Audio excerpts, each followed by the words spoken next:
हाय दोस्तों, आज बात करूंगा कि प्रॉपर्टी सेल करना भी एक बड़ा टास्क है और प्रॉपर्टी खरीदना भी एक बड़ा टास्क है। जनरली देखने को ये लगता नहीं है।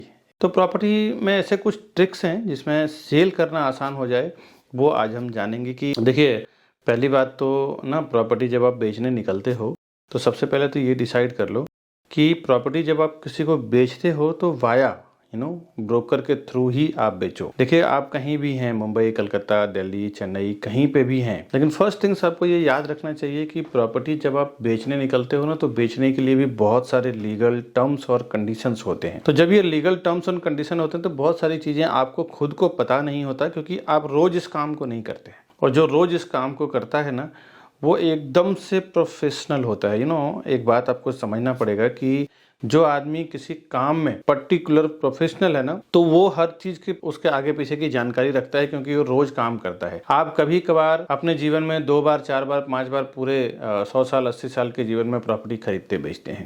लेकिन एक जो डीलर होता है, एक जो ब्रोकर होता है, उसको ना इतना नॉलेज हो जाता है कि वो हर महीने 2, 4, 5, 10, 20 प्रॉपर्टी को बेचता है और खरीदता है। तो सबसे पहले प्रॉपर्टी आप किसी भी डीलर या ब्रोकर के थ्रू बेचिए या खरीदिए।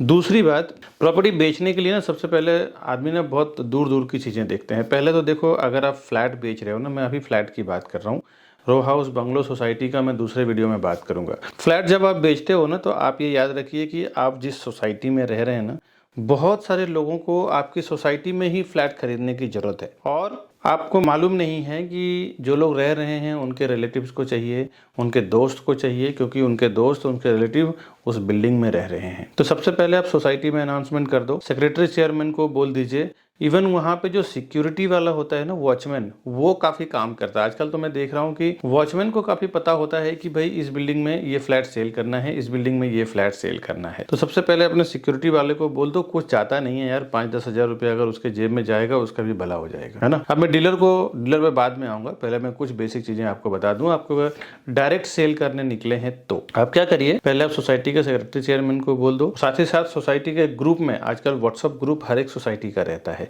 तो ग्रुप में आप अनाउंसमेंट कर दो कि मुझे प्रॉपर्टी सेल करना है। आप देखेंगे आपके सोसाइटी में पहली बात बायर मिल जाएंगे। दूसरा, और काफ़ी सारे पोर्टल्स हैं। तीसरा, थर्ड थिंग्स मैं आपको बता दूं, जो ऑटोमेटिक लेवल पे आपका प्रॉपर्टी सेल कर देते हैं। इसमें क्या करिए ना, आपके आसपास के जितने डीलर हैं, ब्रोकर हैं, उनको जाके बोल दो। अब एक यहाँ पे मुसीबत क्या आ जाती है कि डीलर से लोग ना इसलिए पीछे हटते हैं क्योंकि यार वहाँ ब्रोकरेज लग जाएगा। देखिए, आप जो है ना, पहली बात तो मार्केट में, सोसाइटी में, आसपास के लोकेशन में ये देख लीजिए जहाँ पे आपको प्रॉपर्टी सेल करना है, उसकी एग्जैक्ट प्राइस क्या है। आप प्रॉपर्टी ज़्यादा बोलेंगे तो कुछ फर्क नहीं पड़ेगा। फर्क क्या पड़ता है, देखिए, जब आप स्टार्ट में प्रॉपर्टी बेचने निकलते हैं ना, तो होता क्या है कि प्रॉपर्टी बेचने निकलते हैं तो आपको लगता है कि बहुत ज़्यादा भाव मिल जाएगा। मैंने कई ऐसे बायर को देखा है कि स्टार्ट में प्रॉपर्टी बेचने निकलते हैं तो 1 करोड़ की प्रॉपर्टी वो प्रिटेंड करते हैं 1 करोड़ 20 लाख में बेचना है। फिर जब प्रॉपर्टी 3 महीना, 4 महीना नहीं बिकती है तो 1 करोड़ 10 लाख पे आते हैं। फिर 4 महीना नहीं बिकती है तो भी फिर प्रॉपर प्राइस में आते हैं।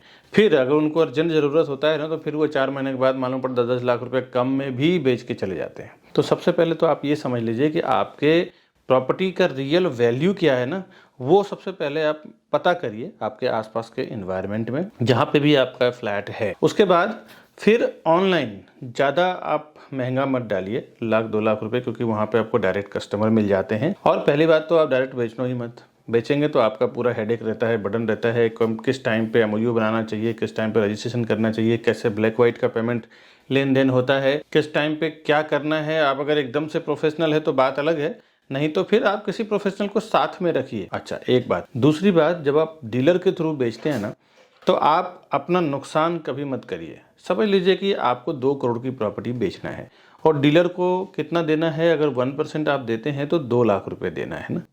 तो आप क्या करिए, 2 करोड़ 5 लाख रुपए उसको बोलिए, मुझे 2 करोड़ 5 लाख रुपए में प्रॉपर्टी बेचना है, उससे कम में नहीं बेचना है। 2 करोड़ 5 लाख आप बोलेंगे तो 2 करोड़ 2 लाख तक वो सेल होगा। और आप अपना नुकसान तो कभी मत करिए। जो एक्चुअल प्राइस है वो आप पकड़ के बैठिए, बोलिए कि भाई तू मुझे 2 करोड़ 2 लाख रुपए में 2 लाख रुपए तुम ब्रोकरेज ले लो और 2 करोड़ रुपए मेरे हाथ में चाहिए। इसमें क्या होगा दोस्तों कि आप ज़्यादा से ज़्यादा रीच करेंगे ना, तो 50 लोगों, 100 लोगों को तक रीच करेंगे। लेकिन एक जो डीलर होता है ना, उसकी अपनी एक नेटवर्क होती है, और ज़्यादा ब्रोकर्स का और ज़्यादा डीलर्स का और ज़्यादा कस्टमर्स का, क्योंकि वो सालों से उसी काम को कर रहे हैं। तो आपके पास 250-100 लोग होंगे प्रॉपर्टी खरीदने वाले, उनके पास 2000, 5000, 10,000 लोग होंगे। अब होता क्या है ना कि एक चीज़ जो बिकने वाली है, अगर उसको 50 लोग देख रहे हैं तो हो सकता है कि वो प्रॉपर्टी को सेल करने वाले में 6 महीना साल भर लग जाए।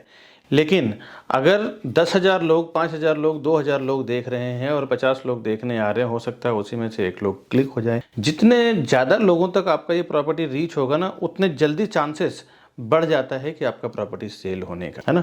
तो और घर से आपका कुछ भी नुकसान नहीं करना है। आप डीलर को बोल दीजिए कि मुझे 2 करोड़ 2 लाख रुपए चाहिए।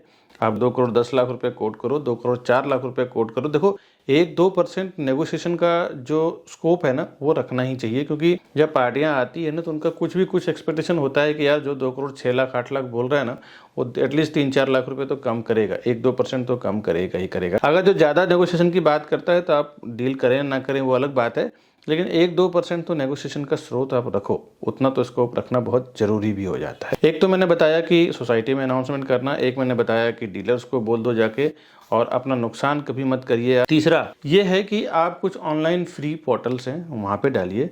और एक बार बता दूं कि कुछ पोर्टल्स ऐसे हैं जो मैं नाम नहीं लेना चाहता हूँ वीडियो में, नहीं तो नेगेटिव इफेक्ट आएगा, कि वहाँ पे ना ये कहा जाता है कि आपको 10% प्राइस बढ़ा के दोगे, आप उस पर लॉग इन करिए। देखिए ऐसे में कभी मत जाइए, क्योंकि कुछ होता नहीं है। प्रॉपर्टी जो खरीदने आता है ना दोस्तों, वो बहुत बुद्धिमान लोग होते हैं जिन्होंने करोड़ों रुपए जीवन में कमाया है। वो कोई ऐसे अनाड़ी और बेवकूफ़ लोग नहीं होते हैं, वो बहुत बुद्धिमान लोग होते हैं। वो अपनी बुद्धिमत्ता के कारण ही पैसे कमाते हैं। तो आप ये समझ लीजिए कि कोई भी बायर जब आके प्रॉपर्टी खरीदेगा ना, तो एक बार 2 बार वो देखता है, फिर वो कंपेयर करते हैं। वो 100 प्रॉपर्टी देखते हैं तो 1 या 2 प्रॉपर्टी पसंद आता है, फिर उसमें भी वो मार्केट से कंपेयर करते हैं कि ये मेरे काम का है कि नहीं, सही प्राइस में है कि नहीं। आपको ऑनलाइन पोर्टल वाले बोलते हैं कि आपको हम 10% ज़्यादा प्राइस दिला देंगे या 5 लाख रुपए ज़्यादा दिला देंगे, ऐसा कुछ नहीं होता है। ऐसा मेरा कई हजारों कस्टमर के साथ एक्सपीरियंस है कि इतना कोई अच्छा प्राइस बोलते हैं ना वहाँ पे कि 10% बढ़ा दीजिए आपको मिल जाएगा, कुछ होता नहीं है, कुछ बिकता नहीं है। हाँ, कस्टमर एक बार, बहुत बार तो कस्टमर फ़ोन भी नहीं करते हैं वो प्राइस को देख के। प्राइस एक प्रॉपर रखिए और डायरेक्ट अगर आप सेल करने निकले तो ऑनलाइन पोर्टल पे भी प्रॉपर प्राइस ही डालिए, उसमें अच्छा फटाफट डील होगा। और प्रॉपर प्राइस पे ही बेचना है ना, तो बहुत सारे डीलर हैं जिनके बने बनाए कस्टमर हैं, आप उनसे कांटेक्ट करिए, उनको बोलिए भाई मुझे प्रॉपर्टी सेल करना है। अगर 1 करोड़ की प्रॉपर्टी है तो उनको 1 करोड़ 5 लाख का टारगेट कराइए और 1 करोड़ 1 लाख 2 लाख में डील कर लीजिए। ये बहुत ही सहज नियम है, मैंने कई जगह पे देखा है, कई बार देखा है। इसके लिए मैंने आपको बता रहा हूँ, मेरा सालों का एक्सपीरियंस है। मैं प्रॉपर्टी में ना दोस्तों as a investor, buyer, seller, property dealer, channel partner, कई जगह मैंने कई लेवल पे मैंने काम किया है। तो ये सब एक्सपीरियंस मैं आपसे कुछ वीडियोस के जरिए शेयर कर रहा हूँ। वैसे भी मेरा प्रॉपर्टी प्लाजा विकास बरनवाल जो मेरा ये चैनल है, इस पे अलग अलग प्रॉपर्टीज़ के वीडियोस में मैं डालता रहता हूँ, तो आप वो जरूर देखिए। साथ ही साथ और क्या एक्टिविटीज़ आप कर सकते हैं, और आप ये रिलेटिव्स में फेसबुक पे डाल दीजिए। फेसबुक में आपके फ्रेंड सर्कल में ऐसे बहुत सारे लोग मिल जाएंगे आपको। जो इंस्टाग्राम पे आपका अगर प्रोफाइल है तो वहाँ पे आप कुछ पिक्चर्स और फोटो, एक फोटो टेक्स्ट के साथ काफ़ी है। मैंने कई लोगों को देखा है कि दोस्ती यारी में ही उनका काफ़ी सारा प्रॉपर्टी सेल हो जाता है। और ये सब ट्रिक्स नहीं मालूम होता है ना, तो बहुत लोग को प्रॉपर्टी बेचना इतना भारी हो जाता है कि वो लोग ना बहुत 4-4 महीना, 6-6 महीना, 1-1 साल तक सोचते रहते हैं, हेडेक लेके बैठे रहते हैं। तो ये सब आप कभी मत करिए। और नए ट्रिक्स लेके आऊँगा मैं, कि अब मैं अगली बार बताऊँगा कि प्रॉपर्टी बिल्डर से खरीदने के लिए कितना पेशेंस रखना चाहिए, किस तरह से बात करना चाहिए, क्या ट्रिक से नेगोशिएशन करना चाहिए। इसके ऊपर मैं आगे आने वाले वीडियो में बात करूंगा, क्योंकि वीडियो काफ़ी लंबा हो जाता है दोस्तों। अभी नेक्स्ट वीडियो में मिलूंगा। अगर ये जो मैंने बताया है ना, ये ट्रिक्स अगर आपको फ़ायदा लग रहा है, अच्छा लग रहा है ना, तो आप अपने फ्रेंड्स और फैमिली में भी शेयर करिए, ताकि उनको अगर नहीं मालूम हो तो ये ट्रिक्स बहुत आसान हो जाएगा उनके लिए। और कमेंट्स करिए, लाइक करिए, हमारा उत्साह जरूर बढ़ाइए। ये चैनल को सब्सक्राइब करके रखिए, कभी कुछ अच्छे वीडियोस आपको हमेशा मिलता रहेगा, जो आप जीवन में कभी भी प्रॉपर्टी खरीदेंगे या बेचेंगे, आप किसी भी उम्र के हों, आपको हमेशा ये सारे वीडियोस काम आने वाले हैं दोस्तों। मिलूंगा नेक्स्ट वीडियो में, तब तक के लिए जय हिंद।